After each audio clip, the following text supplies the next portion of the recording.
So primarily what I'm interested in right now is the 21st century is particularly perilous, and we stand at the precipice of human extinction, and a lot of this has to do with, I think,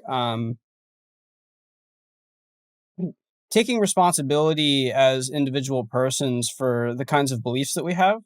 As technology becomes increasingly powerful, the degree to which we require wisdom with which to properly manage it continues to increase. And there's a lot of bad ideas, and people have a lot of trouble with like formulating correct beliefs and knowing to use rationality and um, like what is it that I should believe and how do I know who the experts are and this kind of thing. So we have this big problem of information. Um, and what this has brought me to is reflecting on the strengths and weaknesses of Western scientific and rational traditions, as well as wisdom traditions, for example. So I mentioned kind of the new atheism of the 2010s, which I think has its own strengths and weaknesses, as well as I think kinds of beliefs and attitudes you find in science, as well as beliefs and attitudes you find in wisdom traditions. So I kind of want to do a tour with you of, say, the last few thousand years of epistemology and metaphysics and ethical development to kind of comb through to see the strengths and weaknesses of each kind of belief, like from religion and mysticism to science and materialism and physicalism to quantum mechanics and how they've all kind of interacted and try to leech off of each other in certain ways. Sure. So why don't we start here now with going back a few thousand years to perhaps what you might see as the strengths and weaknesses of something like religion or mysticism, given that this is a predominant force in the world still today. Well, I think if we were 2,000 years ago, Yeah. it would have made perfect sense to be religious. We didn't know enough about the world. If you just ask, what is the best explanation for the world you see, we didn't have nearly the resources to provide sensible alternatives to the idea that it was created by some force, some creature, some intelligence greater than our own. And we, more importantly, didn't quite yet have the epistemological tools to figure out how to go about answering these questions. We certainly had empiricism as an idea. Aristotle was pretty much empirical in many of the things that he talked about, but it wasn't entrenched as the right or only way to go about doing things. And certainly, Pythagoras, et cetera, would have been more rationalist in the old sense of rationalist, the idea that we can just come up with true things about the world by thinking about it carefully without going out and looking at it. So I don't blame anyone who 2,500 years ago or 2,000 years ago who thought the world was enchanted and full of spirits and essences that were pushing things around. But, we made progress since then. Yeah, so so I see this tension there between the kind of wisdom developed in terms of like experiential and life wisdom with the kind of failure of modeling the world, right? So the modeling of the world is increasingly spooky in that kind of paradigm. Yet there are, for example, bits of experiential wisdom or life wisdom which are still like valid today. And so there's this tension between the epistemology of the inner and the outer world that begins there, that I view as science sort of rectifying the failure of the modeling of the outer world as time goes on. Yeah, I'm not sure if it's fair to say that they did better at one thing than the other when you talk about Okay. describing the world versus judging it ethically or morally. I mean, I agree with you that there are ideas that were put forward in ancient wisdom traditions that we still find wise and useful today. But there are also a lot of ideas that we find horrible and abhorrent Yeah. today. Of course, for sure. And likewise, for describing the world, there were ideas put forward about describing the world that we still find useful today. You know, Aristotle says in order to keep something going, you have to keep pushing it, right? And Galileo and so forth, even Sina come along and say, well, we don't really need to do that. There's conservation of momentum. But in the real world, in our everyday lives, your car is not going to go unless you actually put the engine on and actually provide some propulsion. So it was a model of the world that wasn't wholly false. It was just wildly incomplete and nowhere near able to extend to the regimes that we're now able to extend to with higher technology, better ways of looking at the world. So I would say that both our ability to describe the world scientifically and our ability to think about ethics and morals in the world are not entirely disconnected from ancient traditions, but have improved upon them in important ways. Yeah, I totally agree. Um, the epistemology of the inner and the outer world, I think, have both clearly increased since then. Certainly in terms of ethics. Eventually we come to, at least in the West, the age of enlightenment, which features the promotion of reason and the scientific revolution and humanism, which is this moral progress that we're beginning to talk about. And you know, atheism, as that kind of became more popular in the late 20th century and early 21st century, is this kind of humanism, which is born of enlightenment reasoning.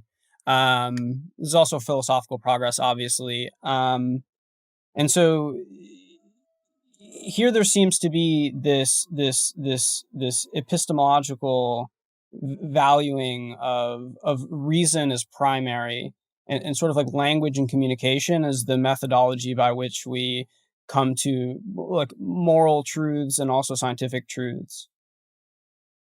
Yeah, you know, I think that, again, there's sort of fine distinctions to be drawn here. Like if you, again, told Aristotle or Plato that we need reason to understand the world better, they would have been like, yeah, sure. I Yeah, don't, I don't yeah. disagree with that. Now, I agree that Enlightenment thinkers often portrayed themselves as champions of reason, but it wasn't in opposition to sort of ancient Greek philosophy. It was in opposition to religious dogma, right? Yeah. And, you know, if you talk to the right religious people, they will also say, oh, yes, we're all about reason. You know, religion is a tough thing because there are many people who claim to be part of the same religious traditions, yet have very, very different ways of thinking about it, right? So even the whole thing is very messy historically, and I don't claim to be an expert on it. What I'd like to emphasize is this empirical aspect of the Enlightenment tradition and the scientific revolution, the fallibility of it. I mean, that's really the key move, and it's kind of interesting and ironic to me the fact that the major move that made progress epistemologically in the Enlightenment was a humble move, right? To say, well, we can't just think our way true to the right answer. We need to sort of make guesses, make hypotheses, and then go out there and look at the world, and we could be wrong. Whereas many of the people who are actually doing this are very far away from being humble. that remains true to this day. Personal humility, as far as I can tell, does not correlate with intellectual humility when it comes to understanding the world. But to me, that was really the most important thing. The idea that you can't just reach your mind out there into the world and come to interesting conclusions about it that are also correct. You can, by all means, you know, come to interesting conclusions about logic and math and pure reason, but the world and how it operates, you need to go and look at it. And that wasn't an easy tradition, right? I mean, plenty of people from Descartes to Kant didn't quite fit into that tradition, even though we think of them as part of the Enlightenment and the scientific way of thinking. They were still quite convinced that they could think their way Yeah. into how things worked. So it's a tough lesson to learn, I think. Yeah, the kind of a priori armchair reasoning of Descartes is quite Well, and again, you suspicious. know, just to be super duper fair here, there is always an element of that you can't get rid of. And then Descartes actually kind of, even though he ended up in a weird place, he was an important part of teaching us that, with, basically the first step of his move to point out that you don't know for sure that you're not being taunted by an evil demon who wants to give you misimpressions about the world. And I do think you need to do a little bit of a priori thinking just to, give yourselves the resources to say, okay, I'm going to act as if I'm not a brain in a vat or being fooled by an evil demon or, a Boltzmann brain that's spontaneously, randomly assembled and things like that. Like, none of those things are hypotheses that you can reject just by collecting new evidence. You actually have to think your way out of them. So there's a give and take between the pure thinking and the looking at the world aspects of this. Yeah. So for the 21st century, if you were to extract the strengths and wisdom of the Age of Enlightenment, and you were to sort of promote and more deeply integrate that into the minds of people today, what is it that you would extract and promote?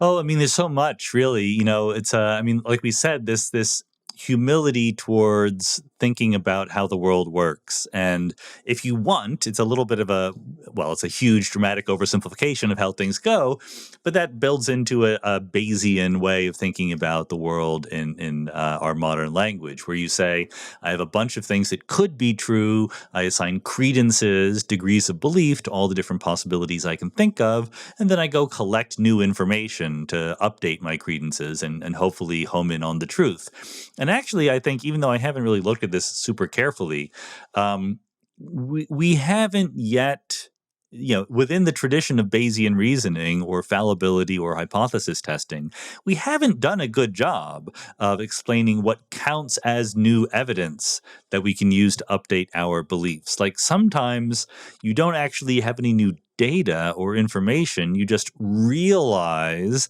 that something works in a different way than you thought it did before, and your credences dramatically shift.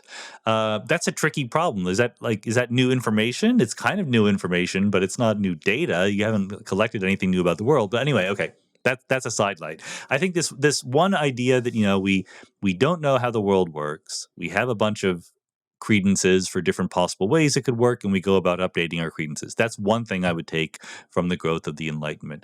The other would be, some kind of, even though this actually hasn't caught on nearly as much, some kind of fact-value distinction, right? And again, that's a messy thing, and people have argued against it at the margins, and good, fine. But I think that there is some truth to it. The idea that there are things that happen in the world, there are things that the world is made of, and there are ways that it goes. And that's what science teaches us about, the description of the world. And then there's a whole nother realm of evaluation and norms and judgment and prescription. What is right? What is wrong, right? The is-ought gap. And I'm a big believer in that is-ought gap. And so I think that figuring out how to actually derive our ideas about, or maybe not derive, but how to settle on what we think of as our ideas about right and wrong, good and bad, needs to start with that understanding that it's different than doing science, than looking at the world, than doing, and it's also different than pure reason. So where do we ground that? I think that's something we're just very bad at today. We haven't made nearly as much progress on that, but it does still grow out of that Enlightenment tradition. Yeah, there's this great clip of you butting heads with Sam Harris about his axiom that the that we ought to promote the greatest well-being for all conscious creatures. Or no, sorry, it's the greatest misery for all sentient creatures is a bad thing. And you just keep butting your head against him. You're like, well, say it's an axiom, or like, say it's an assumption. And he's like, well, he has some view that's like, I can't restate it, but he uses some other move to try to say that there's no choice to the matter or something. Yeah, I think even though it's a little bit unfair and strawman-y to say it, I think it gets the point across if we just sort of say, look, there's a there's a move that is very, very commonly made among people who think that they can find absolutely foundational groundings for morals, which Yeah. is to pick a particular moral principle and to say, surely you can't disagree with that. Yeah. And then, go from there, right? And Yeah. build everything on the top of that. And it's not just Sam who does it. It's a very old tradition. And it's exactly what David Hume was making fun of back in the day. It's a difficult conversation to have sometimes because there's a difference between ethics and meta-ethics, right? What Yep. is right and wrong versus how do we ground Yep. our ideas about what is right and what is wrong? And Sam is saying, well, here's an idea I think is right. And most people are not going to disagree with him. Most people are going to agree, yes, maximizing misery would be bad. But that's an ethical thing. That's not a meta-ethical thing. You haven't told me in any way why I should believe that or what else I should believe or anything like that. And those are much harder questions. Yeah, that's right. I'm quite sympathetic to Sam's view, actually, but I'm glad you bring in the distinction between meta-ethics and normative ethics or applied ethics. So from the age of enlightenment, we're extracting this kind of probabilistic Bayesian reasoning. We're extracting this difference between facts and values, this kind of self, um, self-awareness about the humility of one's own beliefs and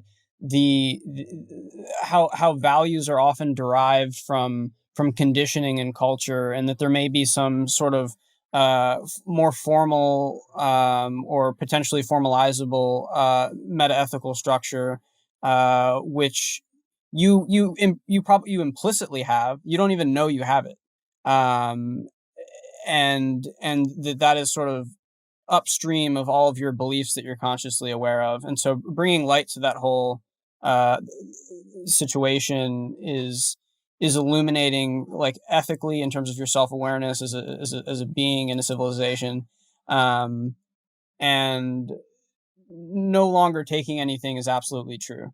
Um, Yeah, I think that this idea that we should be more reflective about the origin of our normative commitments, our ethical principles, but also just our more general ways of judging good, bad, beautiful, ugly, right and wrong, and so forth.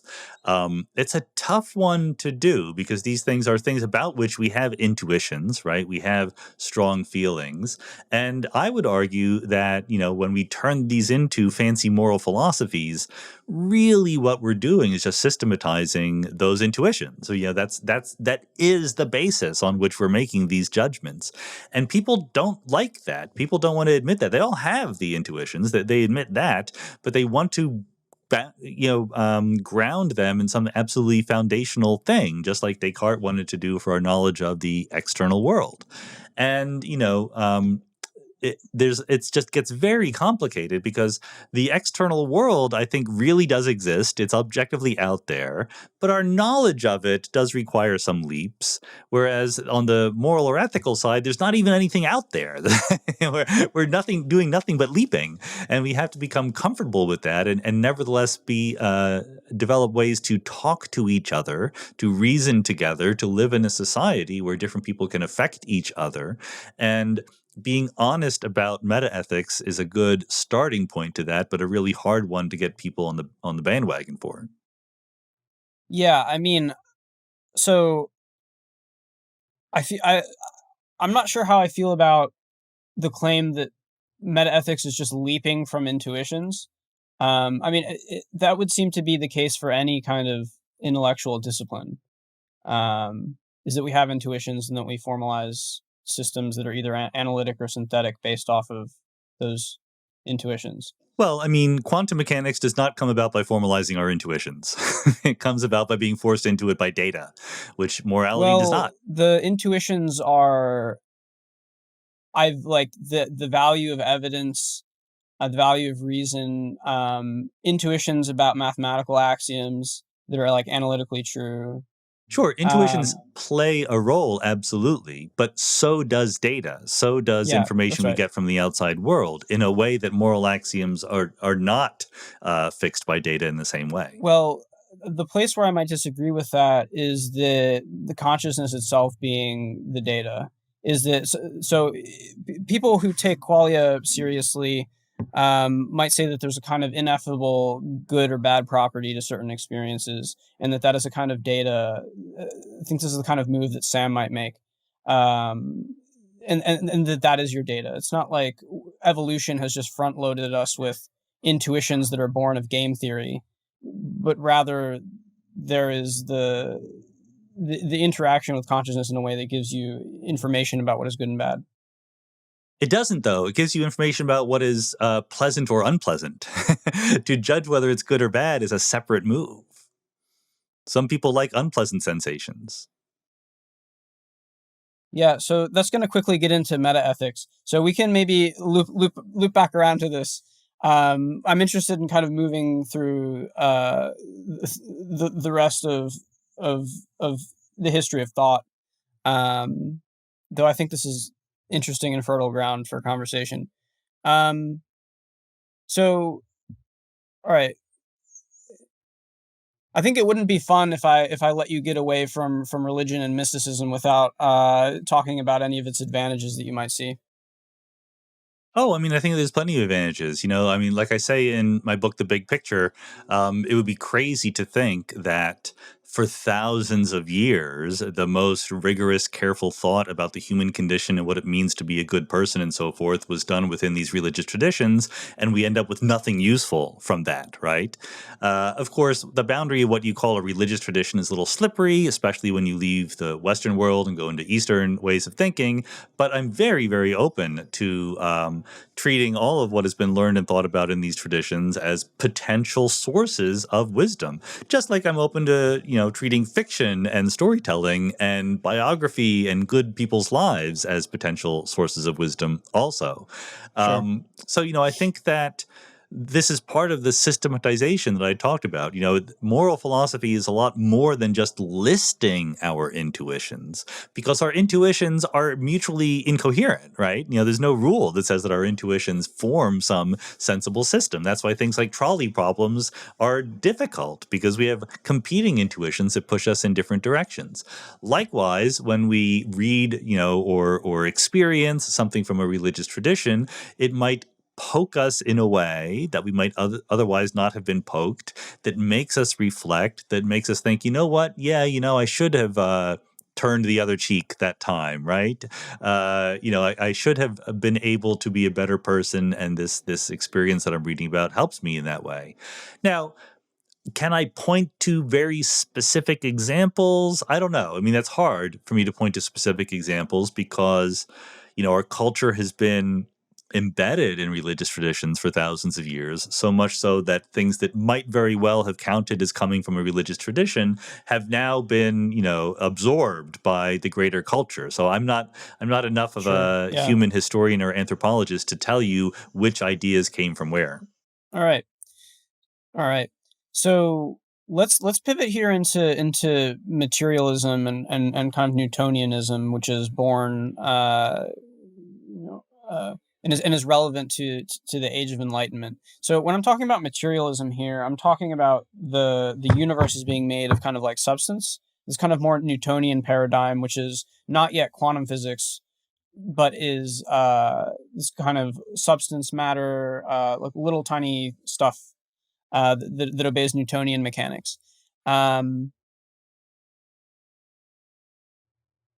So this kind of view, I'm not sure how to. So in the Age of Enlightenment, at least in Western traditions, there's this increasing like duality between man and world. Like there's this problem-solving mindset which is being applied to what is viewed as the external world.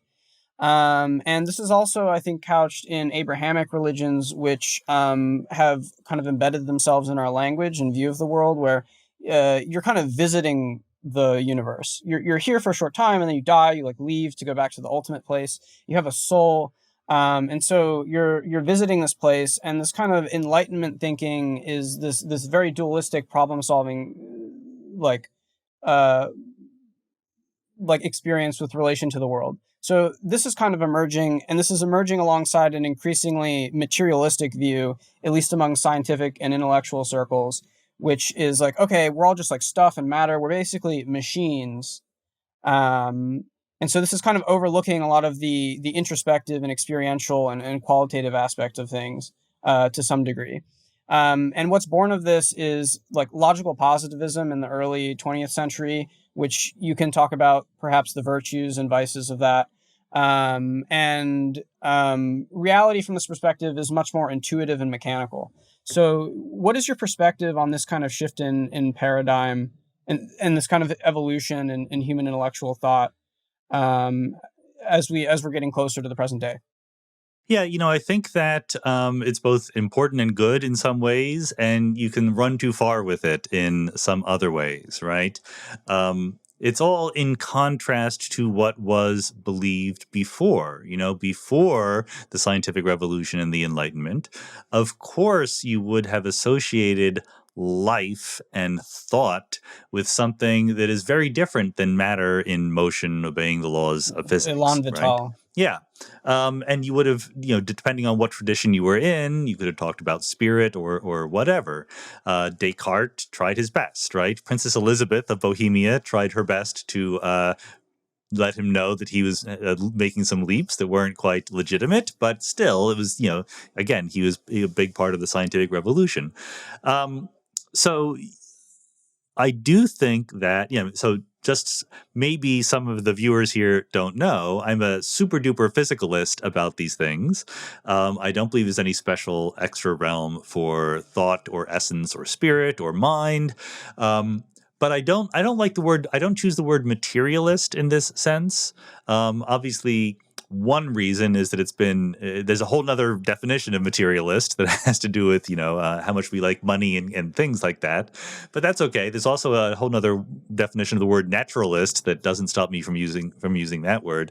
But I do think that when you talk about this Newtonian point of view, this gets at why I think materialist is not a good word to describe what I am, and it wasn't even a good word 400 years ago. It sort of leapt to a conclusion prematurely. The important idea to me was the idea that there is a physical world, right? There is the natural universe. There's no separate realm of spirits or essences or minds. There's just the physical natural world. And then it obeys some rules that we can discover. So there's sort of three pieces to that, and you could sort of argue about them separately, but they come together to make physicalism, right? There is the physical world, it obeys some rules, and in principle, we can discover them. Not easy to discover them, but in principle, it's possible. And none of those statements has to do with what the physical world is. The idea that it is objects in space-time, etc. Sure, for Isaac Newton or something like that, that would have been a very natural point of view. Nowadays, when we have quantum mechanics and cosmology and a whole bunch of things like that, it's a less natural point of view, but it wasn't necessary even for Newton. It wasn't the point. So I don't see some great intellectual fissure between the Newtonian way of being a physicalist and the modern way of being a physicalist. Our idea of what the physical stuff is has changed, but physicalism is still going strong, I would say. And then, yes, you can also leap to some premature conclusions about how to think about the relationship between being a person and the universe you're in, some sort of cleaving of the connection that we have with the wider world. And, this is just because people always like to leap to conclusions prematurely. We're made of, I would actually sort of completely flip it around. Rather than saying that this point of view separates us from the world in some sense, this makes us more part of the world than we ever were. We're made of the same kind of stuff as the world. This should give us more sympathy, more empathy, more connection to the world around us because we're not that special. We're just ordinary stuff doing some extraordinary things. Yeah, I totally agree. So by materialism, I'm trying to specifically invoke the substance matter thing rather than how quantum physics kind of does away with that view, where we have this universal wave function, and there's Yeah, this. but my point is that that's not a big distinction. that the shift from a Newtonian view where there's space and there's time and there's stuff to a quantum view where there's a wave function in abstract Hilbert space, in my view, that's a very tiny shift. It's and the kind of shift that might happen again another dozen times in the history of physics in the future as we discover more and more things. What the physical world is, the specific mathematics or formal system that we use to describe it, is way less important to me than the idea that there is a physical world that obeys rules that we can discover. Yeah, so that makes total sense. Like, physicalism is just like, there's a world, there's no supernatural stuff, and it all obeys the laws of physics. And there's this, but the sense in which it is relevant is something that we'll touch on a little bit later, is you get this revitalization of certain metaphysical views in spiritual and religious traditions because it goes from being cold dead matter to being this kind of like empty wave vibration stuff that you can make a movie like What the Bleep about, that just totally steals all of the quantum physics and uses it to justify unsubstantiated metaphysical views, for example. And so people believe all sorts of wrong things today because of this movement from materialism to quantum mechanics. And perhaps they also reject, I mean, most people probably don't believe in pure physicalism, because most people are religious, and so there is some supernatural component. So the reason why I also feel that so you said that I was talking about this kind of duality between man and nature that was kind of born of this, and you said that early on that is actually. I'm sorry, I don't mean to interrupt you, but can I say something about What the Bleep, etc. before we move on to man and nature? Go ahead. Yeah. I do think that you're absolutely right. Obviously, that people have co-opted the language of quantum mechanics to push all sorts of non-physicalist ways of thinking about the world. But that's just a mistake. Like, that's not an interesting move. It's just that... No, it's not an interesting move. No, I understand. But I blame my own people. I blame physicists for this in a very real sense, because we didn't face up to the reality of trying to understand quantum mechanics. Quantum mechanics is different and weird. It's a different kind of physical theory than we had ever had before. It's not just yet another physical theory. It's a different kind of theory. And the way it's different is that when we teach quantum mechanics, or when we read about the rules of quantum mechanics in the works of Heisenberg and Bohr, etc., the idea of measuring or looking or observing at the world is part of the fundamental description of the theory. And given that, it's kind of very sensible that people would leap to all sorts of crazy conclusions about the role of the observer and the mind and so forth. And what people haven't yet been told, and we're trying to tell them, is that was something that, we talked about 80 years ago, but we don't talk about it that much anymore. There are absolutely purely physicalist ways of thinking about quantum mechanics that are 100% in agreement with the data. There are videos out there on YouTube, you can find them, that say, as we all know, quantum mechanics tells us that idealism was right all along, and we create the world by looking at it. And that's very much in the spirit of What the Bleep Do We Know, etc. But those videos are all wrong. They're just mistaken. And so as physicists, we need to do a better job of pointing out that there's no rupture between physicalism and quantum mechanics. All right. I might put up some defense of non-materialist physicalist idealism sometime later. But so my project here is to, I think, reflect on the strengths and weaknesses of the 21st century mind and how we got here. And so we've touched on some of the weaknesses of, say, spirituality and religion, and I was trying to evoke again how it fails in the face of, or the weakness in which the human mind can kind of latch on to spooky things that are hard to understand in physics and use it to justify one's own metaphysical views. So pivoting back to, we'll call it physicalism, like Newtonian physicalism. I'll stop using the word materialism. Other things that I think, so you mentioned how people latch onto things before we know enough to really develop a sophisticated view. And so one of these, we were talking about this sort of duality between man and world, where we have this world model of ourselves as kind of like a machine embedded in a machine, and we're not identical to ultimate reality itself, which may track back to Abrahamic religions and the kind of worldview that they have. But there are also other things that I see as this sort of being reflected in how this kind of science and atheism and physicalism has been promoted and perhaps worked its way through the minds of people in the early 21st century. So there are ideas like free will. So free will from this, like a naive view of free will from this kind of physicalist Newtonian paradigm would be that it doesn't exist. Yet this becomes more nuanced as we get forms of like compatibilism. Now that's an upgrade because it rejects what is the word, the spooky kind of free will.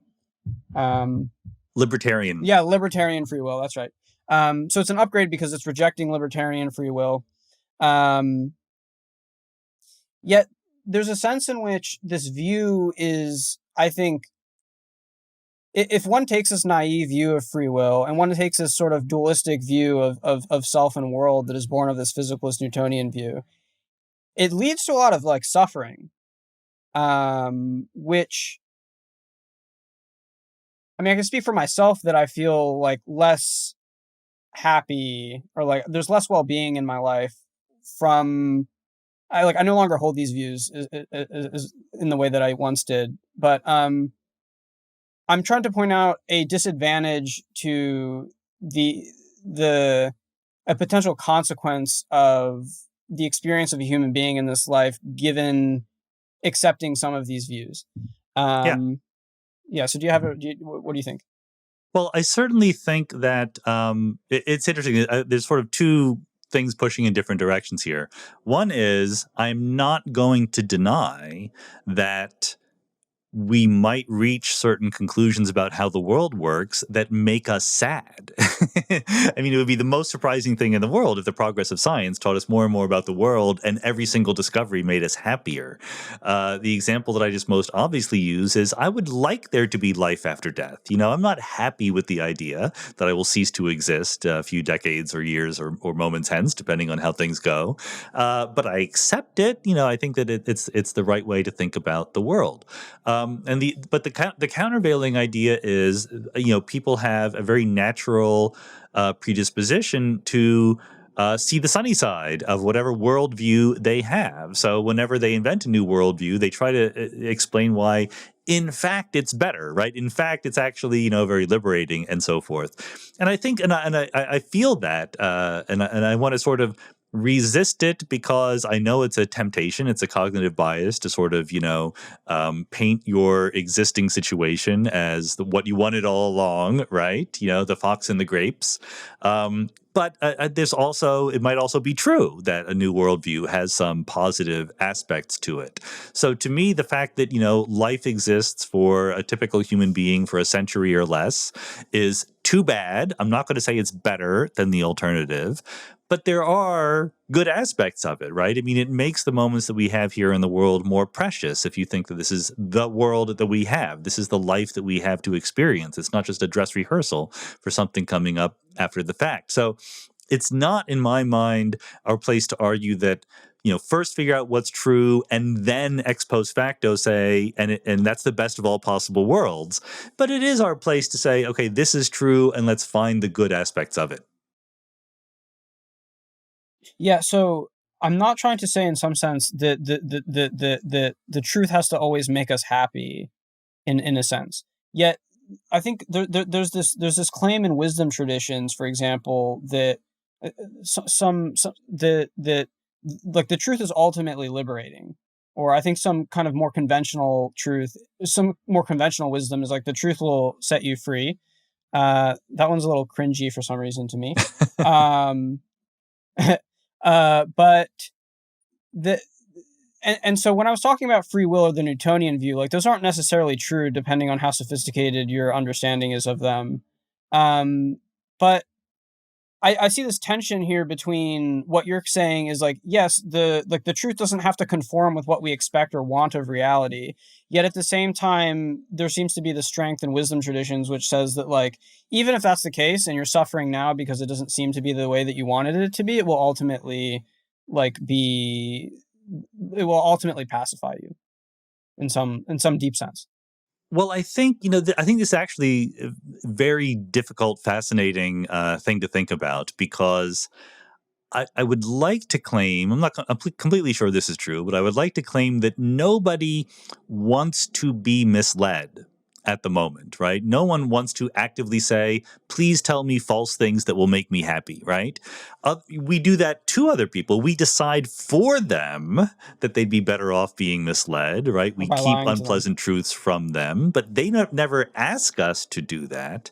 Now, the one loophole here is it takes me back to a podcast I did with Laurie Paul, who's a philosopher who talks about transformative experiences and really emphasizing the fact that me now is not me sometime in the future. I mean, maybe me now is closely related to me Sure. sometime in the future, and the Problems of identity. transformative yeah, but the transformative experience idea is that maybe me now is radically different than me in the future. And the silly example is you turn into a vampire and your wants and desires change, but really the down to earth examples are getting married, having children, going to graduate school, things like that. And so I might imagine a dramatic situation in which I choose now to mislead my future self, right? I don't think I would want that, but I can imagine, in principle, that's a possible thing. So I think that whether or not the truth sets you free, so that was basically an elaborate caveat. But other than that caveat, I think that whether or not the truth sets you free, the truth is something we want. Even when we talk these days about fake news and people who are in their filter bubbles and believe crazy things and so forth, no one says I intentionally only expose myself to fake news so that I can uphold my crazy worldview. Like they Uh-huh. think they're right? Yeah, People that's think right. that they're being accurate, and Yeah. people want to be accurate. And so, I don't think it's that the truth sets you free. I think it's that we all think that we should have the truth, and then we will cope with it whatever way we can. Yeah, so I think okay, but I also think that the claim runs deeper than that, and I'm not sure that we're going to be able to come up with reasons and argument here for it. It's more of like a experiential hypothesis that I think wisdom traditions propose. But it's not just that you will get what you want by getting the truth because people ultimately want the truth. It's also that you may suffer on your way there because you may have to abandon your identity and abandon how you used to model yourself in the world, but that there's not coping afterwards. There is like pure pacification. And Yeah, so I so think that's that that's a hypothesis, and that runs very deep. And you have to sort of embark on the journey to see if that's true. Yeah, and I suspect it's often not true. I Okay, mean, I sure. think it's a little bit of wishful thinking going on there. But I think it's nevertheless of value to have an accurate view of the world. That would be my hypothesis. Whether or not it sets us free or makes us happy or something we can cope with, we want it anyway. I want it anyway. Okay, sure. All right. So, all right. Okay. Why do you think that that's not true? I just don't see any necessary relationship between the truth and any positive value that I might have in terms of happiness or experience or anything like that. The truth can be depressing. The truth can make you sad. I just don't see any reason why that wouldn't Yeah. be the case. Yeah. But I want it anyway. Yeah. Yeah. So maybe I'll table that one for now. Um, yeah, I still experience. Yeah, I have some like deep intuitive tension between like understanding what you are saying, and then there's the juxtaposition between pick your favorite like awakened historical figure and the kind of experience that they lead. And there's this convergence between these sort of uh, examples of human life. There's this convergence on this kind of claim. And Well, go ahead.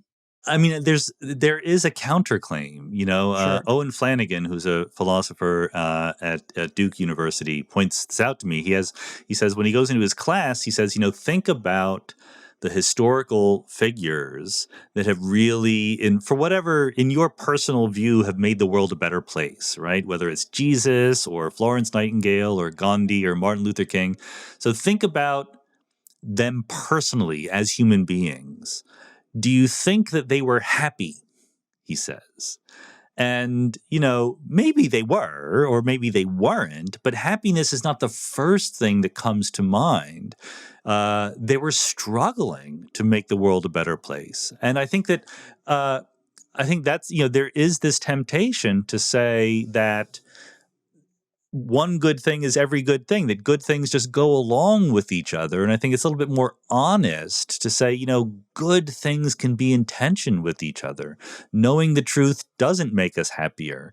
Making the world a better place isn't easy or fulfilling personally. It might be great sacrifice. And I think that's okay. And I think that means that we need to make choices, and facing up to those choices is part of the human condition. Let's talk about quantum physics. So there's this subversion here then of materialism, which you said that you didn't like that word, but so quantum physics is continuing this physicalist paradigm, and we already talked about how the bad epistemology of certain religious and spiritual traditions kind of co-opts the quantum physics to justify certain claims. Um, And there's now this violation of our intuitions, whereas before the kind of Newtonian mechanics is in accordance with the human conventional ontology, and now it's like, well, actually, the fundamental ontology is wave like, is kind of probability distributed, and actually like fundamentally empty and spacious in the kind of space time sense of it. Um, how do you view this shift in relation to the previous shifts, and how we should be thinking about and relating to that in the 21st century? Well, I think that quantum mechanics is a more dramatic break from previous physical theories about the fundamental nature of reality. But every theory has some breaks in it. You say that Newtonian mechanics matches up with our intuition. Well, tell it to students learning Newtonian mechanics for the first time, right? The idea that without being pushed, things move on a straight line at a constant velocity is highly non-intuitive. We really need to think our way through that. And even once you learn the rules, figuring out what a certain thing does on an inclined plane or whatever is not necessarily obvious. The distinction between waves and particles, the second law of thermodynamics, and entropy and probability and fluctuations, relativity, saying that simultaneity is not an absolute concept. All of these are dramatically at variance with our intuitions. So that's why I'm saying that quantum mechanics wasn't really different of a kind. It was just different in amount of difference between it and previous ontologies of reality. It was a dramatic difference, but it's just one in a long line of differences that might continue toward the future. It's not to underplay it. It's so dramatic that now 90 years later, almost, or more than 90 years later, after putting quantum mechanics together, the experts in the field don't agree on what it says, right? And that's something that is rare and embarrassing even in the history of physics. We have hundreds of people, thousands of people thinking at a deep level about what this physical theory says, and we don't agree on what the theory itself is, much less all of its applications, etc. That wasn't true for Newtonian mechanics or relativity or anything like that. So quantum mechanics is really harder than everything else, but it's still physicalism at the end of the day, no matter how misused it can possibly be. Right. So there's this. So you have a lot of, I imagine. Well, I mean, I've heard you say. I mean, it's not. You believe in the deep power and elegance of physicalism, given the track history of the scientific epistemology and falsification and verificationism, with relation to empirical observation and the construction of theories, and so in the so there still exists, though, kind of superstitious and wishful thinking in the 21st century. It's almost as if people don't see that the processes in the world are kind of inexhaustibly explained by the forces of physics. And so there seems to be this space for something else. And that space is, insert your favorite like metaphysical view that isn't in science. There's enough room there. So how would you try to make that, how would you try to shrink that space, or to try to improve the epistemology and thinking of people today, given the belief that that space exists? Yeah, I think that, it's a very good point. And obviously, consciousness is the one place where there's plenty of very, very smart people who decline to go all the way to being pure physicalists.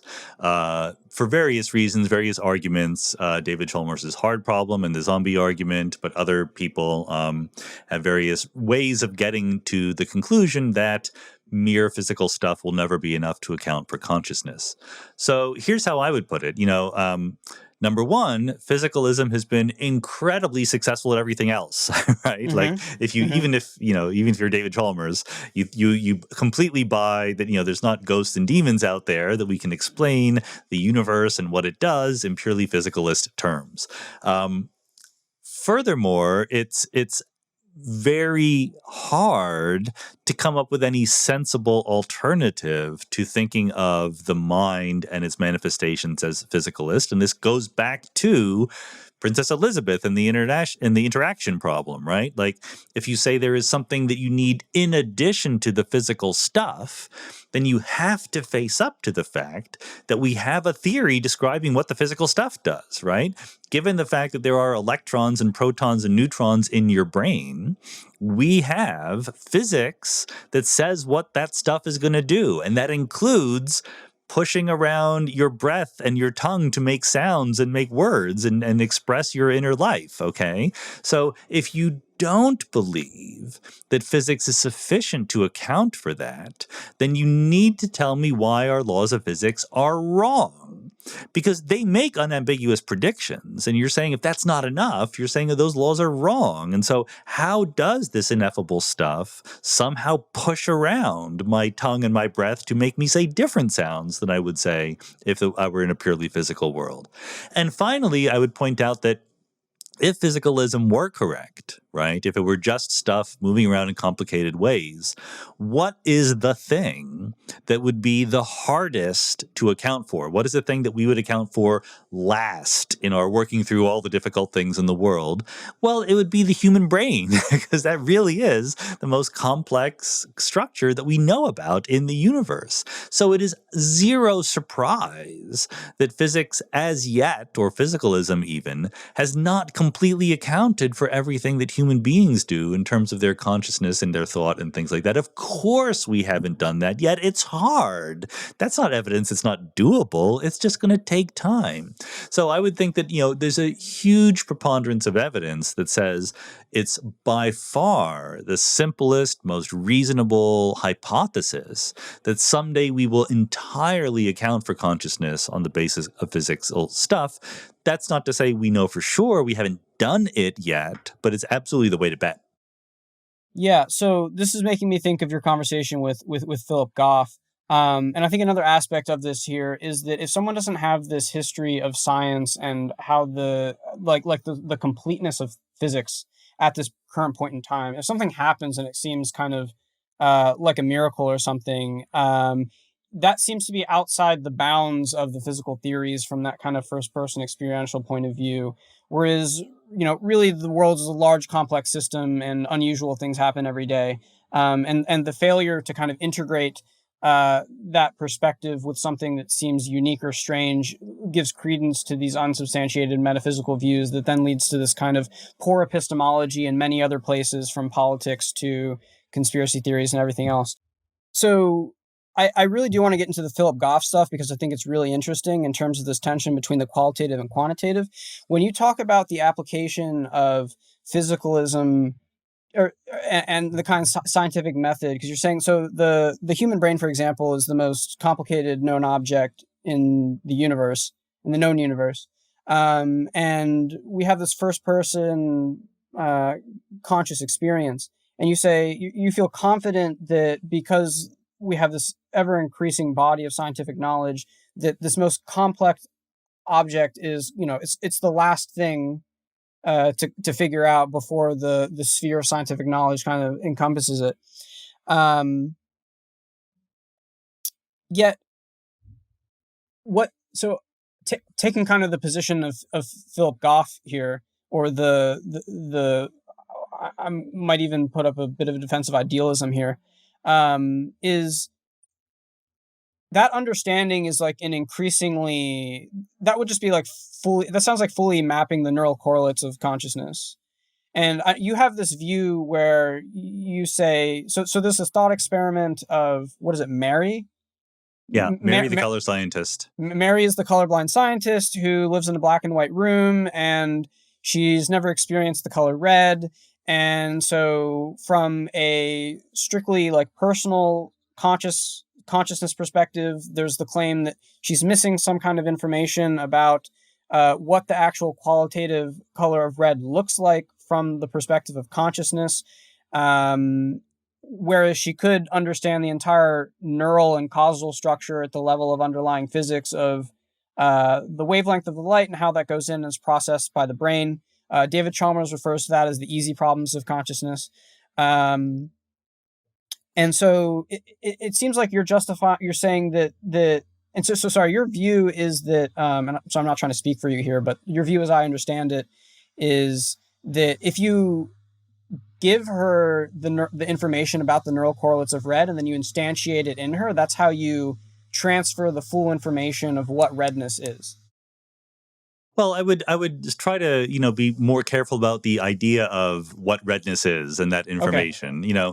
I think that the argument is supposed to be, Frank Jackson is the one who originally came up with the argument, and he later said it doesn't work. He himself went back on it. The idea is, Mary is locked in this black and white room, but she reads up on everything that there is to know about the color red. And so there's literally no fact about red that she doesn't know. So goes the argument. Except that when she goes outside the room and sees the color red, she now experiences what it is like to see the color red. And she knows something now that she didn't know before, namely what it is like to see the color red. Okay. So I just think that that's playing around with language in a different way. I mean, yes, it is different to experience seeing the color red than to know a lot of facts in science textbooks about the color red. That just does zero work for me to show that the human consciousness is not physical. It's a different thing. You experienced red versus learning some facts about it, but I can account for both of those things by physical stuff moving around in your brain. And I think that's basically what Jackson himself eventually concluded. Right. So there's So to say consciousness is physical is to say that it's governed by the laws of physics. And so there's a perspective like non-materialist physicalist idealism, which is a big string of jargon. So non-materialist means like there's not material stuff. It's kind of more, it's kind of taking on more the perspective of quantum mechanics. It's physicalist by saying that consciousness is purely described by the laws of physics. There's a sense in which the laws of physics inexhaustibly describe the world. Like there's this there's really not much room for say consciousness, for example, to have causal efficacy. Because then you would wonder, like, well, there's some variable in the equations that's missing, right? So, but there's still the metaphysical question, which is more like the hard problem, which is like, why do these correlates why do these neural correlates, or why does this causal structure give rise to the qualitative experience of red, which is distinct from the sort of quantitative theory? Yeah, and so this is where I would, try to explain things in terms of different vocabularies for talking about the world, different levels of description. So I would certainly never say that consciousness has no causal efficacy in the world. Me being conscious of something might very well affect how I act about it. What I would say is, if I'm trying to explain how I behave in the world, in terms of my beliefs, my conscious experiences, my reactions to them, my desires, etc., that's just a different way of talking about the world than explaining the world in terms of electrons and protons and neutrons and the laws of physics. And those two ways must ultimately be compatible, but I can use either one of them independently. But they're over complete in a sense. I don't need to tell you what all of the electrons and protons and neutrons are doing and tell you about consciousness and beliefs and predispositions. I can use either vocabulary perfectly well. And so there's no incompatibility in my mind at all to saying that, consciousness is real. We have thoughts, we have experiences, we have ideas about what it is like to see the color red, etc. And we're a big wave function in Hilbert space evolving according to the Schrodinger equation. Those aren't two things that are in competition with each other. Those are just two different vocabularies to describe the same situation. Right.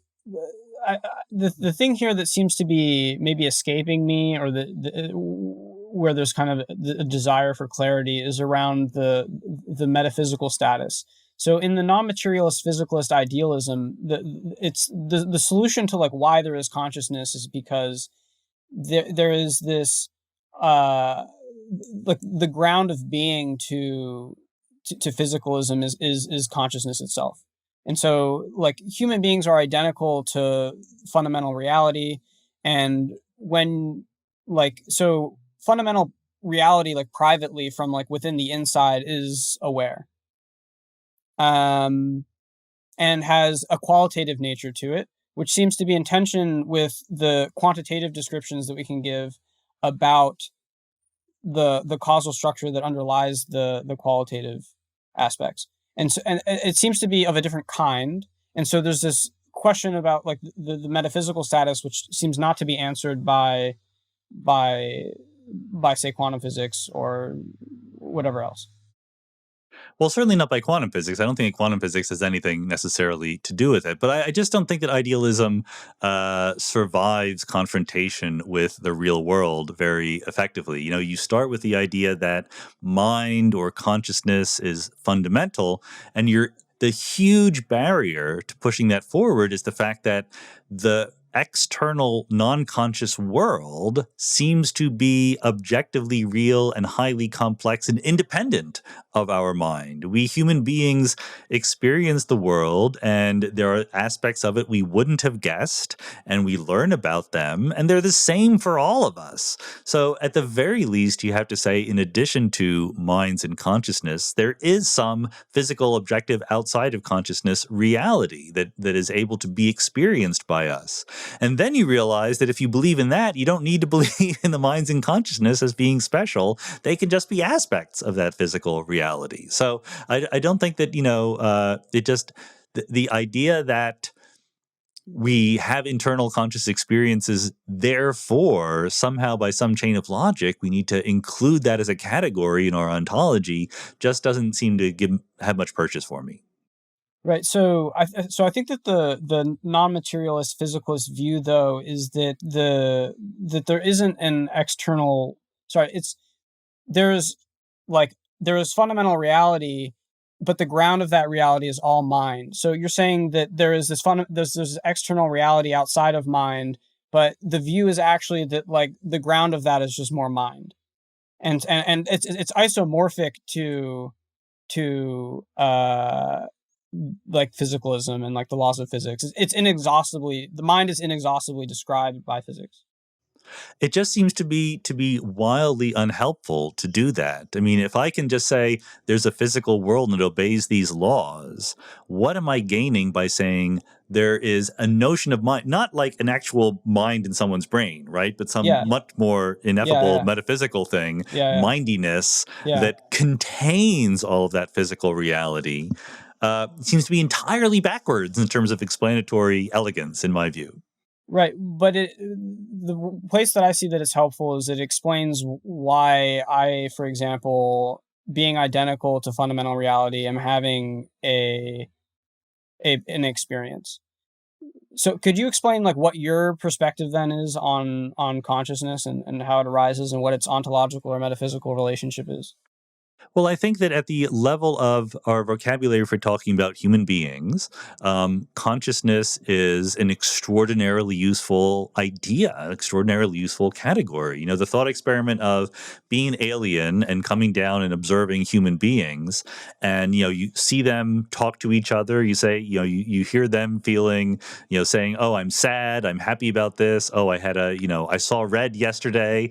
In your in the theory that you would develop for what a human being is, you would invent all sorts of internal states, right? And you would eventually, you know, come up with some word for all of these different feelings and experiences that these human beings had, and that word might be consciousness. I mean, of course, you can't get through the day thinking about human beings without attributing consciousness to them. But that Yeah. has nothing to do with whether or not that consciousness is explicable in terms of physical terms or not. There's plenty of other things categories that we use that are higher level intrinsically and yet are perfectly compatible with underlying physicalism. Yeah, In fact, yeah, here's how far I would go. I think that, you know, the idea of zombies, which Chalmers introduced, which he says, you know, imagine that there is, not necessarily in our world, but just conceivably, there are physical things that are atom for atom copies of us that act in exactly the same way as us, but don't have internal experience, right? Are not conscious, right? And he says, just because I can conceive of that, if I can, then clearly consciousness has to be something in addition to the physical stuff, because they just said the physical stuff is exactly the same, but it doesn't have consciousness. But look, my attitude is this is a wonderful argument in favor of physicalism. yeah. Let's hear it. Because I talk to the zombie. You know, I have a zombie. You know, you promise me this person is a zombie. They're physically acting exactly like a human being would, but they have no internal consciousness. So I ask them about their internal consciousness. I ask them about seeing the color red, feeling pain, all of these things. They give me exactly the same answers that a human being would. Yeah, Okay, that's right. that's the point. They Yeah. act exactly the same. So therefore, but I know somehow God told me that they don't really have any internal experiences, Yeah. right? Yeah. So therefore, they're wrong. They think that they have internal experiences, otherwise they wouldn't be lying to me, Hmm. but they're completely wrong about having those internal experiences. Therefore, the conclusion is the introspection of the zombies is completely unreliable. Right? They do their best to think like they're like, yeah, I saw that red. It was very vivid. It really made me angry, right? Just like a human being would. But they're completely wrong about that. Therefore, I have zero reason to think that human beings are any more accurate when they introspect and tell me that they have internal conscious states. Their feelings about them are exactly the same as a zombie would have. And therefore, the only argument against physicalism is completely undermined by the idea that there could be zombies.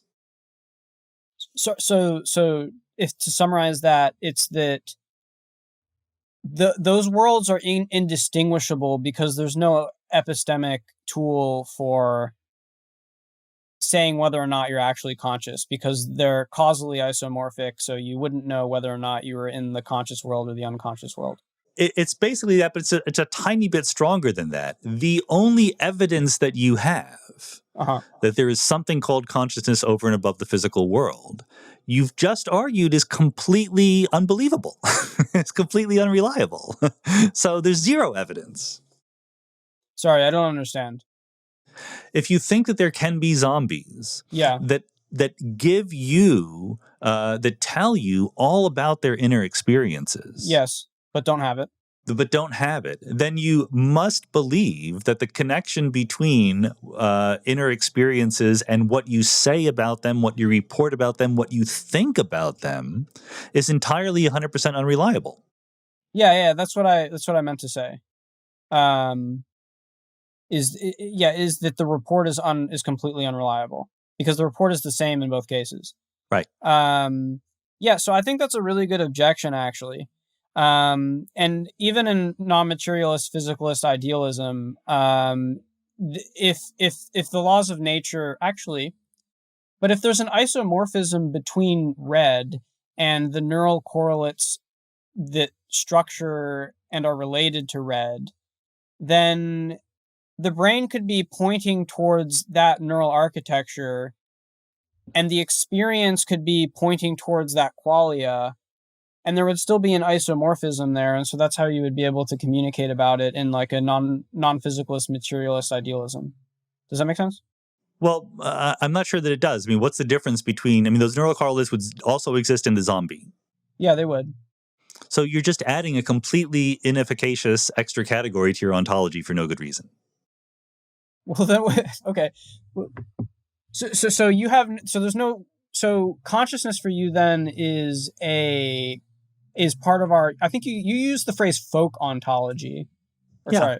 Yeah, so you think consciousness, so I mean, this sounds more like, can you tell me why this isn't anti-realism? So you think go ahead.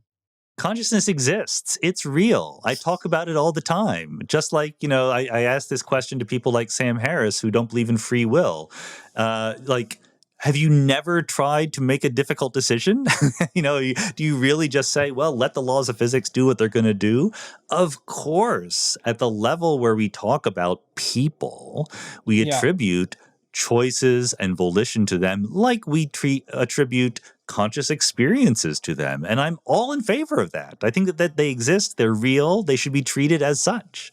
That doesn't provide any evidence at all that they are not isomorphic to physical things going on in the universe. Yeah, so your perspective is that we have this kind of conventional ontology, which is a kind of fabricated layer which we impose upon reality that is consisted of tables and chairs and people and free will and consciousness and clouds and galaxies and stuff. And so that's kind of this layer of understanding. And you talk about there being layers. You have chemistry and biology and physics and quantum physics. And that they map to each other in some way, I think is how you describe it. Is they're not incompatible because there's this relationship between them that is. Well, and even more than that, there's nothing fabricated about them. I mean, there's tables and chairs really do exist. There's a difference between explaining things and explaining them away. The chair doesn't stop existing when I realize it's made of atoms. Okay, so, but okay, so I think the distinction here between, and this is relevant to consciousness, which I'll get into in a second, is, for example, so you have this view where free will is, you're not a fan of Sam's take on free will being an illusion. So what Sam is arguing against, in my understanding, is he's arguing against libertarian free will, which I'm sure you wouldn't agree with, right? I do not agree with libertarian free will. You do not agree with libertarian free will. Yet within the folk ontology, or like the folk experience of a human being, we experience ourselves as having libertarian free will. Like when we're deciding whether to pick up my wallet or my phone, it feels like libertarian free will. And Sam's coming along and he's like, keep doing that, because that's the difference between living a life as fatalism, as you described it, like saying, oh, I'm just going to let the laws of physics take over. But that's kind of an error, because this libertarian experience is still couched and run on the fundamental physics. So it's isomorphic to it, and it's how agents make decisions, like between objects. Yet what Sam is saying is that do that, but realize that it's a kind of fabrication. That it's that ultimately you're identical to the laws, and quantum physics is governing the whole thing, but you're going to have this kind of fabricated experience on top that is not actually the thing, and so it's conventional. And so, do you want to jump in? Well, I just think that all of these words like fabrication and error and illusion are completely misplaced in this context. The higher level emergent patterns are incredibly real. They're there. They didn't have to be there. You could imagine alternative laws of physics where the higher level emergent patterns just aren't there at all, or just take on very, very different forms. To say that tables and chairs exist is a true, interesting, non-trivial fact about the world, just as saying that free will and consciousness exist is a true, interesting, non-trivial fact about the world, and we'd be dopey not to recognize it. Right, but there's this sense that human beings experience the table as a kind of platonic thing. And so when people say like the table doesn't exist as a table, they're saying like don't look at the table as like a platonic thing. Like the table is a pattern, right? It Yeah.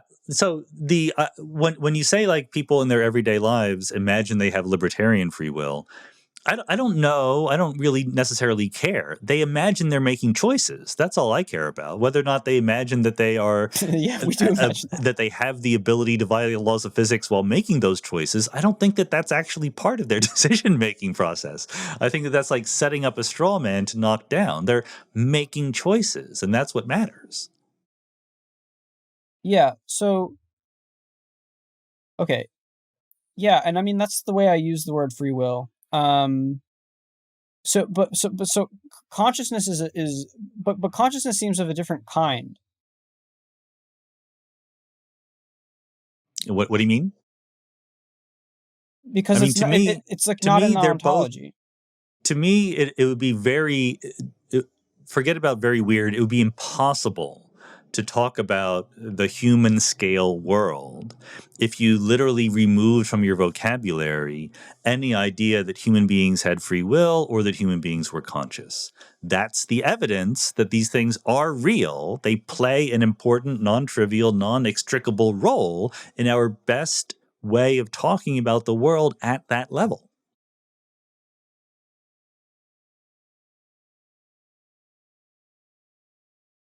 I mean, it sounds okay. I don't want to get caught on this for too long. Um, You do know, you let do me you see how let's this let is me mention confusing? let me mention one thing. Go Like ahead. when I was Yeah, talking with Sam about it, he yeah. kept coming back to this point, which people often come back to. But if you were Laplace's demon, if you knew the exact positions of every atom in your body and you knew what was going to happen next, then you wouldn't have free will. Yeah, sure, that's completely true. But you're not Laplace's demon, and you will never be. If you were Laplace's demon, you wouldn't need to talk about tables and chairs either. But we're not. We literally cannot be. We don't have the capacity to do that. Let's face up to the limited view of the world that we have. And within that view, the vocabulary of being conscious and making choices is both very important. Yeah, it is important and it's functional. The but there's this but again there's the tension between being a physicalist and knowing that your choices are basically just physics running like playing out and the experience of that being kind of libertarian. And so Sam's like it's not libertarian, it's like physicalism and you're like, "Oh, well that's not my experience of the world."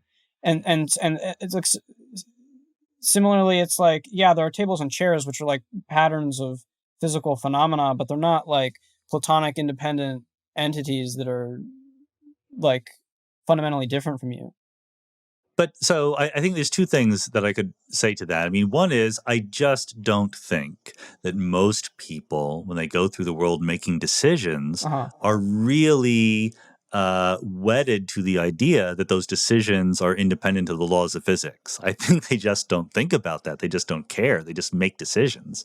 Yeah. And the second thing is, if you really wanted to insist that people make a choice about whether or not their decisions were compatible with the laws of physics or not, and only that would count as free will, go nuts. Be my guest. You know, whatever words you want to use to describe it, I'm still going to think about people as making choices. That's what matters to me, not whether it's libertarian or not. Okay. What does it mean for something to be real for you? And what do you mean when you say that consciousness is real? It's part of an algorithmically compressed description of the world that gives us insight into what happens, what the world is doing, and what happens about it. When we talk about, well, how will this person react to the following news I will give them? The idea that, well, it will make them sad or it will make them happy is kind of important. I think that abandoning those ideas would give us a worse description of the world rather than a better one.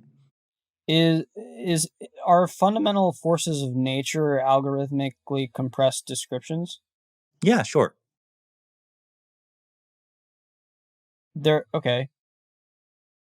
It is space-time an algorithmically compressed description? Yep. So in this view, all phenomena that we can define and name are algorithmically compressed descriptions.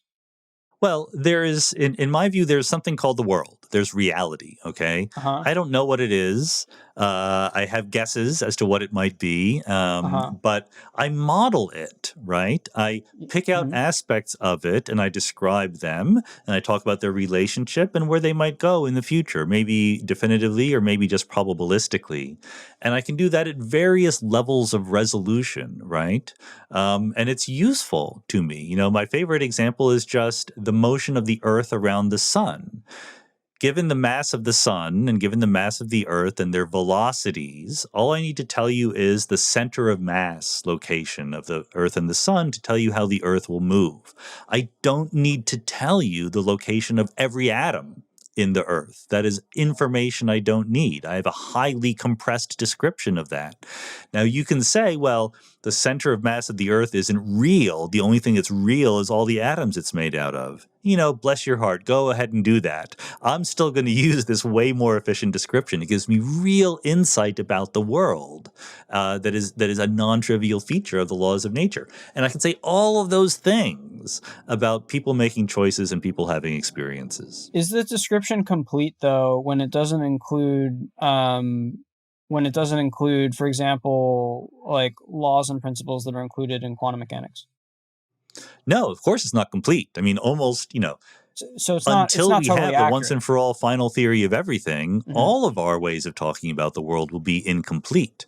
That doesn't mean that they're not right or useful. Right. So I think there's this difference between truth and useful. So it's like that theory is like approximate, but if it doesn't take into account, um, things that happen in quantum mechanics that might subvert that model, then it's accurate but not true. Well, that's a perfectly, then we're just talking about definitions, and that's a definition of true, but it's a definition of true under which we will never in the future of all history ever be able to say anything is true because we can never know for sure that there's not a hidden description underneath that doesn't require a lot more information that we don't have. So you're welcome to that definition. I just don't think it's a very useful one. Yeah. I think you have an interesting, so this kind of makes me think of Anthony Aguirre, who talks about, reality as fundamentally being information. You're talking here about like what counts as real as being this kind of algorithmic compressibility of levels of reality, and it leaves me it leaves me confused about the metaphysical status of certain things. I mean, people want, like, is this thing true as a third person objective fact? And this participating in modeling the world by saying, can I algorithmically compress this thing, is, I mean, it's kind of it's bringing out this fact that we can't escape the fact that we have to do that. Yet I'm like, so my reaction is like, okay, Sean, but like, was consciousness there at the very beginning? Like, is it part of the fire in the equations of physics? Like, why is it here to begin with? I find So I think that Daniel Dennett has a good way of thinking about this in terms of what he calls real patterns. And the word real is doing a lot of work there. And it's the fact that we have these very, very compressed, useful, but not 100% accurate ways of talking about the world, again, is a highly non-trivial fact about the world. Take again the Earth moving around the sun. When you construct the center of mass of the Earth, you take the locations and the masses of every particle and you average them, okay? And then you get one number. So you're throwing away an enormous amount of information, all of the relative positions of all these different particles, okay? And that tiny bit of information you're left with is still incredibly useful. It tells you where the Earth's going to go, right? Whereas if you chose almost any other way of throwing away that much information. Let's say instead of the positions, you average the positions of half of the atoms and the momenta of the other half, right? You would get a number, but it would be completely useless. It would be completely non-predictive. It wouldn't tell you anything about the world. So it has nothing to do with our human convenience. There is a real physical fact about the world that you can approximately model it using this incredibly tiny amount of the data that in principle you would absolutely need. So is consciousness there at the beginning of the world? No, but the possibility of consciousness existing was always there. It was the fact that if I tell you someone is sad, that just doesn't convey the word sad. It conveys to you a whole bunch of information that you instantly know. That's why it's a useful feature, a useful real character of the world. Yeah, I'm at the limits of my my understanding here. So it's I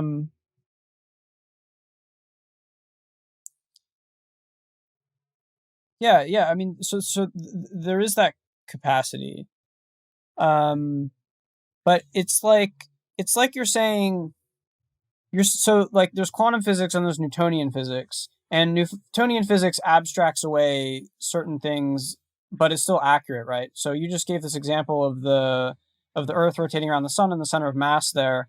There's a similar analogy between quantum physics and Newtonian physics. And so you're saying, for example, Newtonian physics is real in the didnt sense because it's this strong patterned feature of reality. It's non-trivial that Newtonian physics works. Right. Didn't have to be that way. That's right. It captures something real. It captures something real.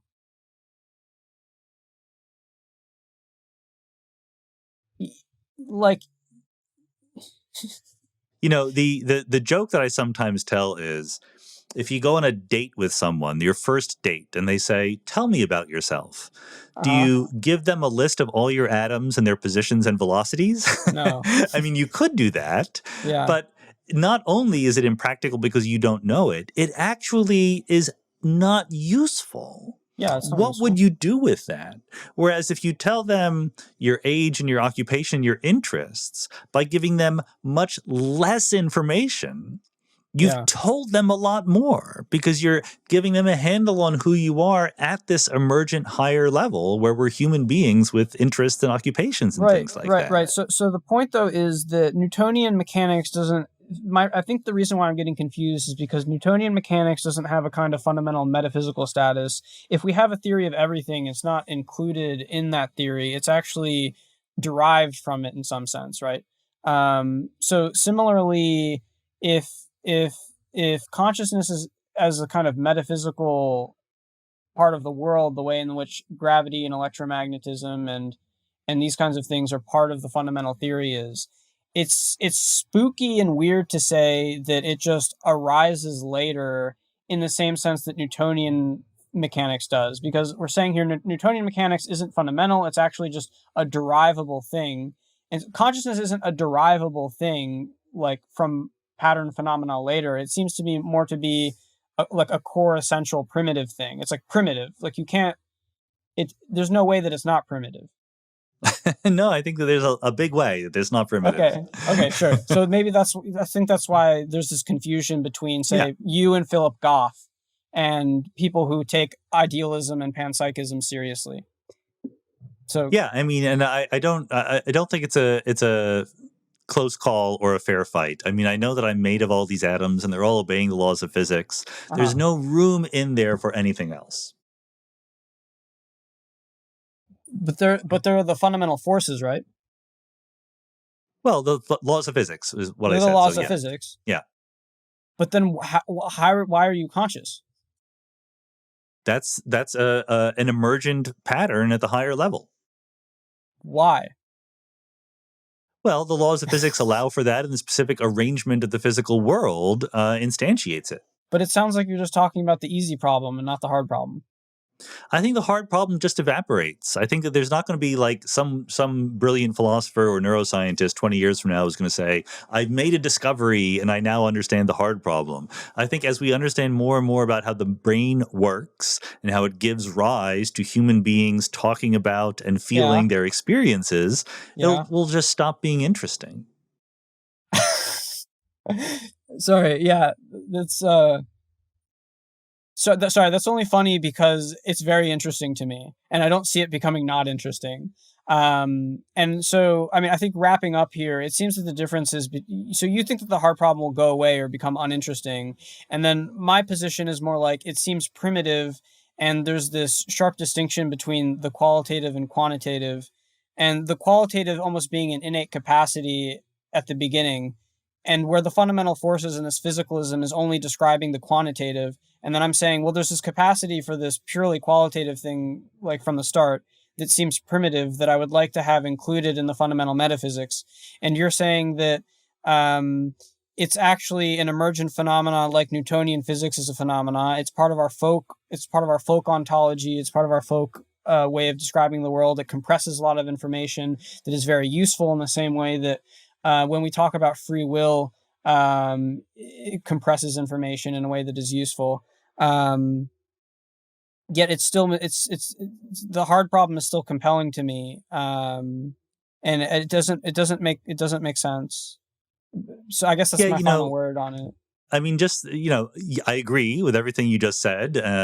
Just to point out, the idea that certain problems seem incredibly pressing and then don't get solved but kind of evaporate away because our perspective changed and we realize they weren't that pressing after all happens all the time in science, right? Back in the days of Kepler and Copernicus, why are there 5 other planets other than the Earth, right?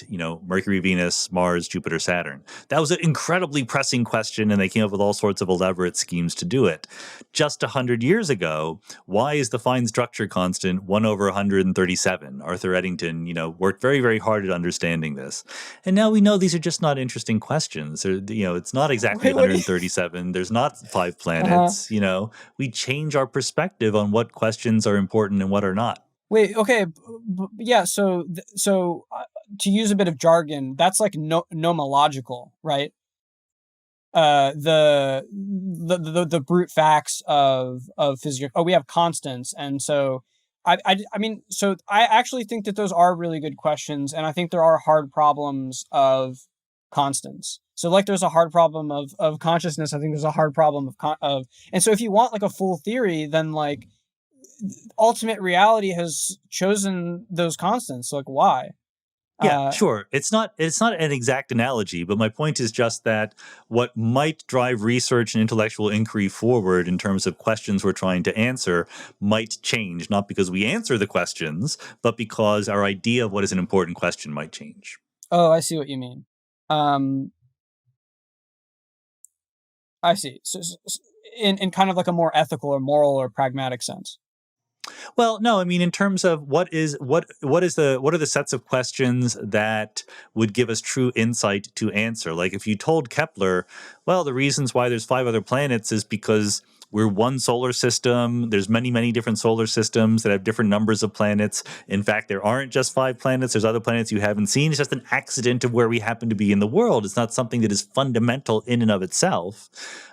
He would not have considered that a good answer to his question, but we now know that's the right one. Okay. Um,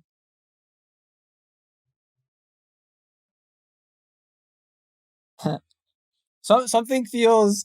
I've really loved this so far. Something and something feels like unsatisfied. You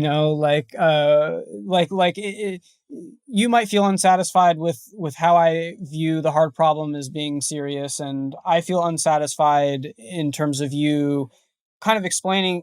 It seems almost anti-realist. Uh, Well, no, I mean, I do get it. I tried in the big picture to I see. put forward a dialogue between someone who really took the hard problem seriously and someone who Uh-huh. didn't. I had David Chalmers on the podcast, Yeah, yeah, yeah. and I tried to press him on this, and I said, well, a zombie would think they're conscious, They right? would. By definition, that's what they would tell you. And so, how do you know you are conscious? How do you know you're not a zombie? And he's like, I just know that. I experience it. It's part of who I am. What can I tell you? Yeah. And you hit a point where further discussion is not going to be very helpful. Okay. I think that's a good place to end there on that. You do hit a place. And I mean, I'm in the Chalmers camp. I'm just like, I know this is the thing that I know first. I take I take the Descartes line of view. I'm like, this is more certain than the external world. And we're actually come back to consciousness after assuming the external world to make the kinds of arguments that you make. And so the external world is actually a kind of inference, whereas the reality of consciousness is more like prima facie true. And yeah, so it's quite interesting and difficult philosophical ground, and I am also aware of how it almost feels like ramming your head against a wall when people are talking about this with different perspectives. Yep, I think that's completely right. I have nothing to disagree with about there. All right, so I want to hit you with a fun one here. So this comes from the audience. Specifically someone from the Qualia Research Institute who takes consciousness as kind of metaphysically fundamental. Yeah. So I've heard you say I think it was on the Joe Rogan podcast, you said the good thing about the multiple worlds interpretation is it doesn't really change how you should live your life. Now, in the effective altruism community and some quite avant-garde philosophical thinking, there's a realm of infinite ethics. I'm not sure if you've heard of infinite ethics. It's about how utilitarians deal with the multiple world interpretation of quantum mechanics. And so the question from the audience here is the number of moments of experience larger in the future due to the repeated bifurcation of the universal wave function? Should we care more about what happens in the future because there are more copies of it? So at the Future of Life Institute, we work on trying to reduce and mitigate existential risk. So does this sort of increase the priority of existential risk by meaning that the future is more valuable than the past? So I think the first thing I should say is I'm not a utilitarian, and thought experiments like this are part of why I'm not a utilitarian. I think that utilitarianism seems like perfectly reasonable when you first face up to it, but then when you think about what it means, it kind of falls apart in a whole bunch of ways. Having said that, I think that even utilitarians should not be overly concerned with the wave function of the universe. Or at least, let me say the following. I think that as a meta-ethical principle, as I said before, I think that moral philosophy comes from trying to systematize and make rational and coherent our intuitions. So if you have a view of what utilitarianism means in the many worlds interpretation of quantum mechanics, and then you realize it completely violates your intuitions, then I think that you have the right to back up and fix your utilitarian guess as to how to apply that to many worlds. So if you were a super naive utilitarian who counted utility by just adding up the utility in all branches of the wave function, right? Then clearly the best way to be a good person is just to duplicate the universe over and over again, right? To go into your basement and make quantum measurements so you make lots of different universes, however that's possible. And that literally affects nobody in the world. Like no one's life is changed by you in your basement, measuring a bunch of spins of atoms and therefore branching the wave function of the universe. So I would say you need to back up and fix your utilitarian calculus. And the obvious way to do it is to say that not all universes are created equal. Just as we assign a probability measure to the outcomes of experiments in many worlds, we say that, okay, if a certain spin is square root of 2/3 spin up plus square root of 1/3 spin down, what I'm going to say, the words I'm going to use are, there's a 2/3 probability I will observe spin up and a 1/3 probability I observe spin down. And a non-Everettian would say, that's crazy pants. There is 100% probability that one version of you will see spin up and one version of you will see spin down. Where does this 2/3 and 1/3 come from? And the answer is everything in a sensible Everettian many worlds view of the world needs to be weighted by the wave function squared. That's the thing that gives you probabilities. That's the thing that adds to one. It's conserved over time. Why doesn't it violate energy conservation to make new worlds? Because you need to multiply by the wave function squared. So I would argue that the same exact thing is true for utility if you're a utilitarian. I'm not a utilitarian, but if you want to be a sensible, non-crazy utilitarian in many worlds, you have to count utility as being proportional to the thickness or the weight of the individual worlds. You can't just double the utility when you branch the wave function of the universe. And in that case, going into your basement and splitting the wave function of the universe by measuring a bunch of spins has exactly zero effect on the utility of the universe. And so that is why I conclude that the right way to behave in many worlds is exactly the same way as you would behave, whatever that is, if you thought that quantum measurements were truly probabilistic, truly stochastic, obeying the rule that the probability is just the wave function squared. Sorry, so maybe I missed the part of the argument here. I think I've heard you say that we're unsure if everything happens somewhere or if just some very large fraction happens. And well, it's not that we're unsure. Certain things will never happen. Like things which are contradictory. Well, just things that contradict the Schrodinger equation. Like, charge will not be, charge conservation will not be violated. Yeah, okay. I mean, without getting too out there, I mean, that is true given this universe, like from within. If there's a multiverse, like for example, Max has a view that all possible mathematical structures exist, and so if that were true, then this view would be incorrect. Yeah, good for him, but I'm not talking about that. I'm just talking about the predictions of the Everettian many worlds interpretation of quantum mechanics. There is some Schrodinger equation that evolves the wave function forward, and that does not imply that everything happens. It implies that the Schrodinger equation makes certain predictions for what's going to happen. Okay, and so a utilitarian. But so when you're branching the universe, are you not duplicating the value or disvalue that is here? You're not. That's the crucial point. Sure. So let's imagine that you were not an Everetti, and let's imagine that you thought that quantum measurements were truly random, right? Mm-hmm. Were truly stochastic.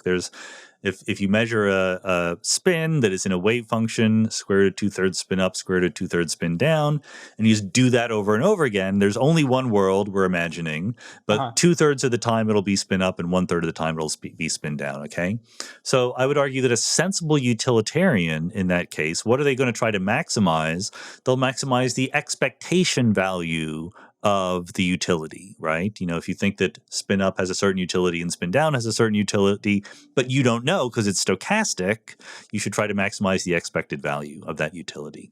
So my point is that you should do exactly the same thing in many worlds. You don't just add the utilities of different branches, you take their expectation value and you weight them by the square root of 2/3 or by 2/3 or 1/3. I see. And that leads to how you would behave regardless of many worlds. Yeah. Sorry, why is that? The expected value of utility is the same whether or not the world is fundamentally stochastic or whether or not there are many worlds. You're calculating the same thing. There's no difference to what you would predict. Okay, I see.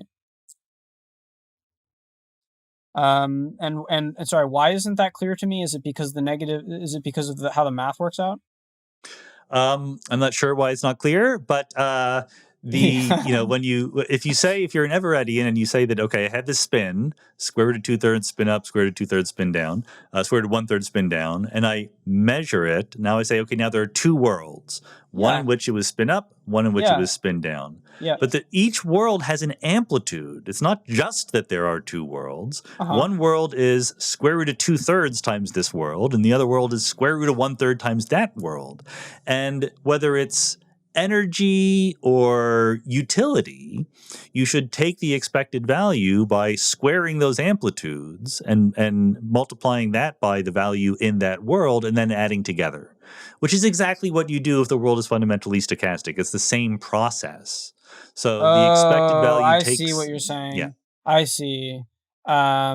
You're doing. Okay. I see. Okay, that makes sense now. I wouldn't be able to say it back to you. I said, yeah. I'm mathematically naive, but it makes sense. good. All right. So I'm mindful of the time here, and I would like to kind of do a full circle here with you of being a thoughtful, scientifically and philosophically informed person in the 21st century. I mean, one thing that I really appreciate you is um how eclectic your knowledge is. I think you've mentioned how sometimes physicists or cosmologists can be philosophically naive. I mean, I really appreciate that point, and the kind of depth and breadth that you bring to all fields of inquiry, from ethics to science to philosophy. Um, so, in the spirit of having that kind of depth and breadth, which seems increasingly important in the 21st century, because the world's only getting more complicated, and so it's demanding more and more wisdom and knowledge from the people which inhabit it. What would be your message and suggestions and takeaways for humans of the 21st century? Um, yeah, that's hard to answer because I have nothing much more interesting to say than a bunch of cliches. Yeah. Of course, it's important and interesting to learn lots of different things about lots of different fields. But I guess the non-trivial thing I would say is be very cognizant of. I mean, I guess let's put it this way: some version of the principle of charity is what I would advise people to do. There was this famous slash infamous example recently in the pandemic where Tyler Cowen, who was a former podcast guest also, wrote a blog post. He's an economist, and he wrote a blog post that was pretty insulting towards epidemiologists. Mm. They're not as smart as we economists are. They have a lot to learn from us, right? Uh-huh. And on the one hand, maybe they do have a lot to learn. That's completely possible to me. On the Uh-huh. other hand, it was not. I think that you could do a lot better job when you enter a new field. And by the way, physicists did the same thing. There's also famous examples of physicists saying, "Well, we'll model epidemiology in our spare time because we're physicists. It's easy for us." Um, Taking the difficulties of other fields seriously is very, very hard. And, asking why they think the questions are important that they do, why they've made the choices they made, et cetera. It's very, very hard because it's not that different people coming from different perspectives don't have anything to offer. I think that physicists and economists and whoever might have a lot to offer epidemiology, but the first impulse should be to be humble, to say, like, I'm new here, explain to me what's going on, let me learn, rather than to come in and say, let me tell you how it is, because, I have this superior training and I can figure things out. I think that usually people from different fields are not smarter than the people of the fields that they're trying to learn about and talk to. So by all means, be intellectually curious and wander into other fields, even make suggestions to them, but be reasonably humble while doing it. That would be my idea. So you meant epistemic charity, Yeah. not like moral charity. No, that's also important too. But yeah, I'm thinking about epistemic charity. Like, try to Yeah. think about what other people are saying in the best possible light that you can imagine. Yeah. Taking people on good faith. I mean, this is also Sam Harris was on our podcast, and he talks about how conversation is so important. I mean, it's the only way in which we have to arrive at truth with other people. And there's a sense in which taking people on good faith which is a kind of epistemic charity, is sort of essential and crucial to that process, but is deeply lacking in our discourse. Well, it is, but just to make things harder, there are people who are not talking in good faith. So I think that Yeah. your first move should be to take people in good faith and try to see Uh-huh. how far that goes. And at Uh-huh. some point, you can just shake your head and go, "No, sorry, you're not. You're not playing along." Yeah. So, and I guess just as a rapid fire question here, it's just coming up to me before we close up. Sorry. So, in the philosophy of mind, do you have a formal position? Like, if you were just to say what it was, like in terms of the jargon, what is it? No, I don't trust my knowledge of the jargon well enough to give anything. Obviously, I'm a Okay. physicalist. I'm a Yeah. compatibilist when it comes to free will. Details about how the mind works are above my pay grade. Sorry, I meant philosophy of consciousness. Oh, well, so I mean, what choices you're going to give me? Like idealism and panpsychism and emergentism. Yeah, Like, I'm a physicalist. I am an emergentist in my own vocabulary, but I know that in other people's minds that word means something else, so I don't call myself that among philosophers. okay. That still leaves me a little bit confused, because the views in the tradition of philosophy of mind or philosophy of consciousness kind of give different epistemic credences, right? So idealism says reality is ultimately made of consciousness. Panpsychism says that there's fundamental physical stuff, yet it also has a mental property to it, along with the physical properties. And then emergentism says that, like, you get all this stuff that comes together, and then, like Newtonian physics kind of emerges from quantum physics, consciousness emerges from quantum physics, or the interaction of physical stuff. Right, but and so I use the word emergence a billion times in the big picture, and like I said, I would Uh-huh. describe myself that way. But there's a tradition of emergentism which says that there are things that exist at the emergent levels which, even in principle, cannot be traced down to a more fundamental view of the world. So that principle is important to me. So the dichotomy that is set up is sometimes reductionism versus anti-reductionism, but I don't think that's the Mm, right dichotomy either. So mm, I'm actually writing a paper that I call figurative reductionism, because I do think mm. that there are levels of description that have different domains of applicability and different amounts of comprehensiveness when describing the world. But I don't think that the more comprehensive descriptions are necessarily descriptions of smaller pieces of nature that fit into some naively reductionistic formula. So it's a little bit more Yeah. subtle than that. So the only word that I'm 100% comfortable giving myself in these discussions is physicalist. Okay. That's wonderful. I mean, I've bashed my head against the wall, I think probably like 3 to 5 times, having people explain to me why reductionism isn't true. You just talked about how there are emergent things which cannot be reduced to ultimate laws. That, to me, I still don't understand it, and I'll need someone else to sit down with me for 5 hours to explain why that's true. I keep having people tell me that it's not true, that reductionism is not true, and that to me is amazing. It might Uh, just be vague. It might not be your fault. yeah.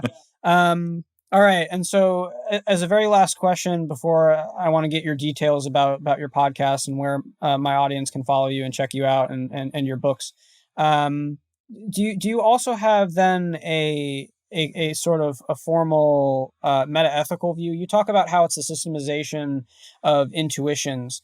Yet a lot of metaethics, like, for example, error theory says that all moral statements are false, and then there's uh, kind of moral realism, which says some are false and some are true.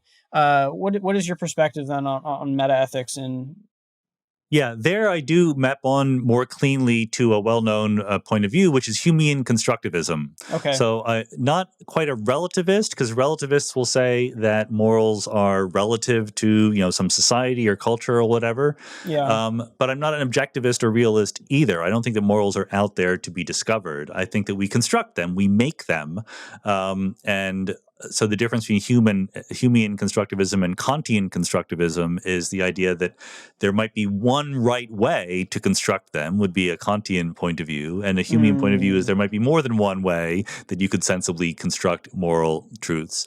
But the difference between a constructivist and a relativist is that a constructivist has no trouble being judgy of other people.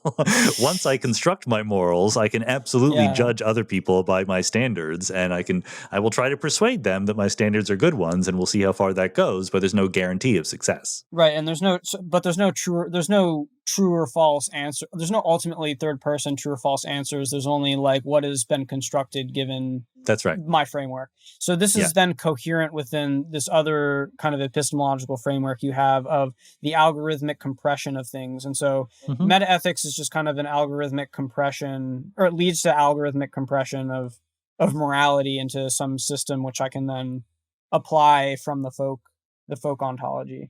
Yeah, I'll have some impressions about things that I feel intuitively are right or wrong, but I don't stop there. I realize that, well, I'm trying to live according to some principles, but I haven't yet articulated what they are. And when I do try to articulate what they are, I might realize that some of my initial impulses were wrong, and I should fix them. And I can do that. I can update on that basis. All right. Well, hey, thank you so much, Sean. This has been a lot of fun. It's definitely shifted a lot of my opinions, and it's really a pleasure to talk with you and have you here. If people want to check you out, check out the Mindscape podcast, your new books, follow you on Twitter, where are the best places to do that? The one-stop shopping is my website, preposterousuniverse.com. So that's where the podcast lives. Mindscape Podcast is available wherever podcasts are available, but there's a webpage on my site. And, Twitter, Sean M. Carroll, is where I'm most active these days. I still have a blog, but I don't use it that much. So between Twitter, podcasts, and the book, that's where you'll find most of my words coming out. All right, Sean. Well, thanks so much. All right. Thanks for having me, Lucas. Take care.